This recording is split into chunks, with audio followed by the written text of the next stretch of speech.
Calculating a resultant vector or vector addition is the reverse of breaking the resultant down into its components.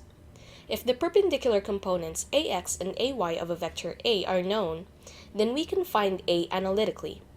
How do we do this? Since by definition, tangent theta is equal to y over x, or in this case, tangent theta is equal to ay over ax. We solve for theta to find the direction of the resultant. Theta is equal to the reverse tangent of ay over ax. Since this is a right triangle, the Pythagorean theorem x squared plus y squared is equal to h squared for finding the hypotenuse applies. In this case, it becomes a squared is equal to ax squared plus ay squared. Solving for a gives a is equal to the square root of ax squared plus ay squared. In summary, to find the magnitude a and direction theta of a vector from its perpendicular components ax and ay, as illustrated in the figure, we use the following relationships.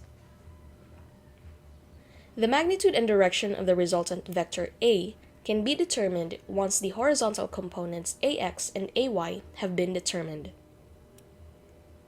Sometimes the vectors added are not perfectly perpendicular to one another. An example of this is the case below, where the vectors a and b are added to produce the resultant r. If a and b represent two legs of a walk or two displacements, then r is the total displacement. The person taking the walk ends up at the tip of r. There are many ways to arrive at the same point. The person could have walked straight ahead first in the x direction and then in the y direction. Those paths are the x and y components of the resultant rx and ry. If we know rx and ry, we can find r and theta using the equations r is equal to the square root of rx squared plus ry squared, and theta is equal to the reverse tangent of ry over rx. Join the x and y components of each vector including the resultant. Use the equations ax is equal to a cosine theta and ay is equal to a sine theta to find the components. Same goes for vector b.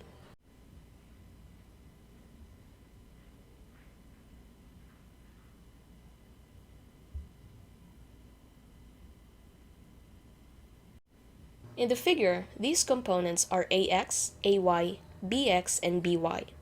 Vector A makes an angle of theta A with the x-axis, and vector B makes an angle of theta B with its own x-axis, which is slightly above the x-axis used by vector A. Next is to find the x component of the resultant by adding the x component of the vectors. So that is rx is equal to ax plus bx. And find the y component of the resultant by adding the y component of the vectors. ry is equal to ay plus by. Now that we know the components of r, we can find its magnitude and direction. To get the magnitude of the resultant r, use the Pythagorean theorem. R is equal to the square root of rx squared plus ry squared.